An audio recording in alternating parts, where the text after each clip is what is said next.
예, 안녕하십니까. 이제 오늘은 이게 이제 차트에 대해서 이제 말씀을 방송을 할까 합니다.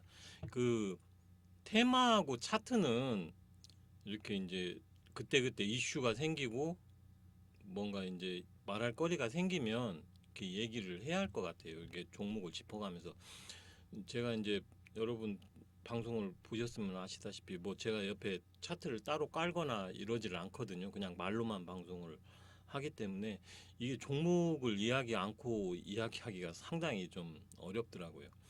그러면 오늘 이제 차트 첫 번째 시간으로 이제 뭐 이제 차트가 뭘로 구성되어 있는가 이 정도는 이제 다 아실 것 같지만 잠깐 간단하게 말씀드리면 차트는 봉, 이동평균선, 거래량 이동평균선 이 네 가지로 이루어져 있죠.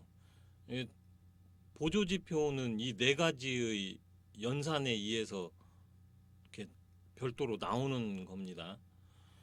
그러면 이게 지금 차트를 이루는 기본 요소 봉, 이동평균선, 거래량 이동평균선은 뭐가 만드느냐?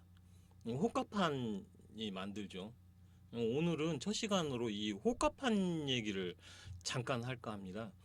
여러분이 야 호가판이라고 해봤자 뭐 할 얘기가 그렇게 많냐? 이쪽은 뭐 위쪽은 매도 금액, 매도 물량, 밑에 쪽은 매수 물량, 매도 금액인데 호가판에 대해서 뭔 할 얘기가 있겠냐 이렇게 생각하실 건데 이제 주식 입문자들도 그렇고 거래를 오래 해본 사람들도 그렇고 굉장히 중요한 걸 하나 이렇게 간과하는 것이 있습니다.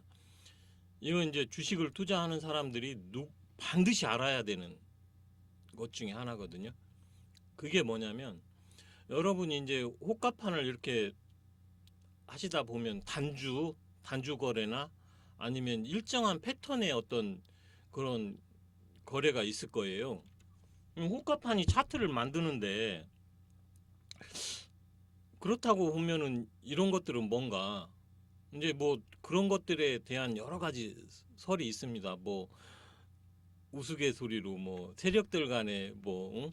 통신 수단이다 뭐 이런 얘기도 있고 뭐 자동 프로그램이 만들어내는 거다 뭐 이런 것도 있고 여러 가지 이야기가 있는데 진짜 중요한 건 그걸 누가 왜 어떻게 만들어내느냐가 중요한 게 아니에요.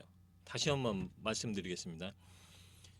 누가 왜 어떻게 단주 거래나 일정한 패턴의 어떤 거래를 만들어내느냐 이게 중요한 게 아닙니다. 절대. 중요한 건 뭐냐? 그것이 차트를 어떻게 만드느냐, 차트에 어떤 영향을 주느냐 이게 중요한 거예요. 여러분 한 번이라도 생각해 보셨습니까? 이게 단주 거래를 계속해서 예를 들어서 팔자로 단주 거래를 했다고 손 칩시다. 어떤 분봉이나 초봉에 어떤 현상이 생길까요? 생각해 보셨습니까? 그러면 이제 초봉이 모여서 분봉이 되고 분봉이 모여서 일봉이 되는 건데 결과적으로는 그런 단주 거래나 일정한 어떤 패턴을 가진 거래들이 차트를 인위적으로 만들기 위한 것이다 라고 이렇게 또 제가 얘기를 하면 이게 음모론이 되는데 실질적으로 그래요. 뭐 이게 내가 없는 얘기를 하는 게 아니고 그렇지 않습니까? 여러분 이렇게 이제 분봉이나 초봉으로 한번 보십시오. 주가가 일정하게 이렇게 선을 긋고 갑니다. 우리가 이제 보통 그 가두리라고 하죠. 이렇게 쭉하니 갑니다. 근데 파란색으로 가요. 또 아니 빨간색으로 가요. 이런 식으로. 그럼 그런 봉들이 모여서 일봉이 되고 그 일봉과 거래량들이 보조지표를 만드는 거예요. 이거 깊이 생각을 하셔야 합니다. 이것을 모르고 차트에 접근을 하면 오류에 빠질 수가 있어요. 이 차트가 만들어낸 거짓. 이런 거에 빠질 수가 있거든요. 물론 그런 거 이제 다 잡아내는 방법이 또 있습니다. 예를 들어서 그 증권사마다 이게 제공되는 보조 지표가 틀리기 때문에 제가 뭐라고 말씀은 못 드리겠는데, 일종의 이제 표준 편차에 관한 그런 지표가 있어요. 이 이제 데이터 값들이 평균값과 얼마나 멀어져 있는가, 이런 것을 이제 제공해주는 이제 지표가 있는데, 이게 이제 모르겠습니다. 저는 한 세 군데 정도 이렇게 이제 이제 증권사 프로그램을 쓰는데, 이제 하는 데도 있고 안 하는 데도 있더라고요. 하는 데가 한 군데밖에 없어요. 이 표준 편차를 제공해주는 회사가. 근데 이게 이제 왜 중요하냐면, 데이터 값이 그 평균값에서 이렇게 멀어져서 생겨나는 지표들을 과연 신뢰할 수 있겠는가, 이런 문제 한번 생각해 보셔야 하거든요. 근데 이것을 이제 제가 짧게 이 방송에서 얘기한다라는 것은 조금 무리가 있어요. 왜 그러냐면 그건 이제 전문적인 영역이 돼버리기 때문에, 이것만 가지고도 예를 들어서 이 데이터가 어느 정도, 이 지표가 어느 정도 신뢰할 만한 것인가에 대한 그것만 갖고도 거의 한 6개월 정도 이게 깊이 들어가면 그렇게 방송을 해야 하거든요. 근데 제 방송은 이제 그렇게까지는 안 되고, 저도 그 정도 이렇게 들어갈 정도는 솔직히 좀 아닌 것 같고 해가지고 그건 그냥 넘어가는데, 이 얘기를 하는 것은 그런 것이 존재한다, 이것은 여러분도 아셔야 될 것 같아서 이제 말씀드리는 겁니다. 그리고 이제 오늘은 그 방송 차트에 관한 방송 첫날이니까 오늘 종목을 한 세 종목 정도 얘기를 할까 해요. 이걸 왜 얘기를 하냐면, 이제 초보자분들이 예를 들어서 주식을 매수하는 타임, 차트를 보고 매수하는 타임을 어떻게 잡아야 하는가, 그 기초가 되는 차트가 하나 있어가지고 제가 한 세 종목 정도 들고 왔습니다.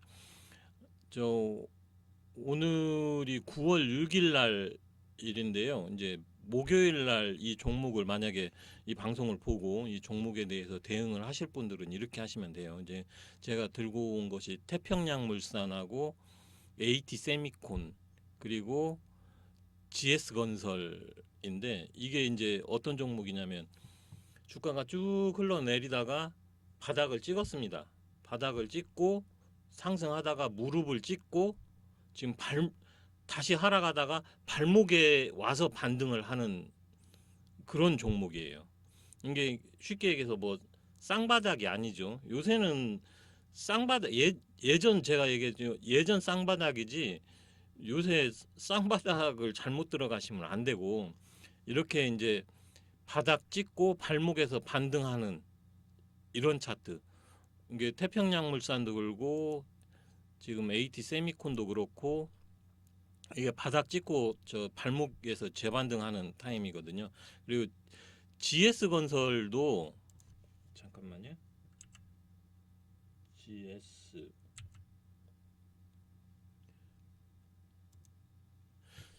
GS 건설도 그렇게 볼 수가 있어요. 큰 지금 음봉이 하나 이렇게 서가지고서나 꼭지를 형성했기 때문에 이거 유사 차트라고 해서 제가 지금 갖고 온 겁니다.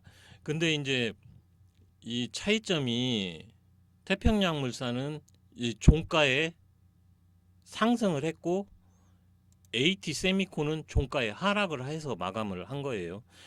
이것도 여러분이 아셔야 돼.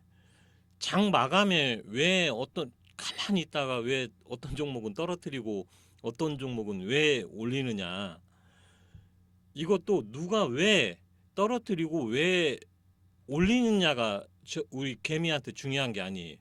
이게 차트에 어떤 영향을 주느냐, 이게 중요한 겁니다. 쉽게 얘기를 해서 이제 이 태평양물산 같은 경우 이 종가에 올리는 것은 뭐냐면, 이게 힘이 없는 거예요. 자신이 없는 거야. 이 사람들이 왜 그러냐, 주가를 어떤 끌어올려 가지고 수급을 땡겨 와야 되는데 그럴 자신이 없는 거예요. 그런 에너지가 없는 거야. 그래서 이런 형태가 나오는 거예요.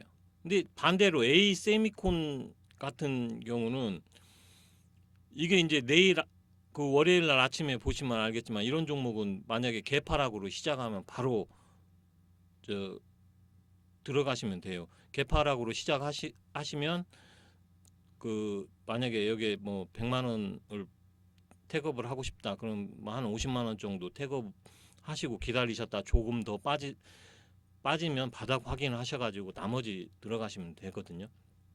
근데 이제 태평양물산 같은 경우는 이게 내일 이제 개파락으로 만약에 시작하면 끝이 굉장히 깊을 수가 있습니다. 조금 기다리셔야 돼. 더군다나 갭 상으로 이거 시작하면 들어가시면 안 되고. 이제 그걸 아셔야 돼. 이게 종가에서 이게 말하는 어떤 의미 이것도 아셔야 돼. 이제 그 부분에 대해서도 제가 이제 나중에 시간 나면 다시 한번 방송을 하도록 하겠습니다.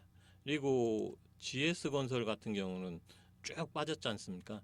이런 것은 이제 종목이 크고 하기 때문에 뭐 개파락이나 아니면은 동가에 시작해서 하더라도 바로 들어가셔도 될 것 같아. 이런 종목들은. 예, 오늘 방송은 여기서 마치도록 하겠습니다.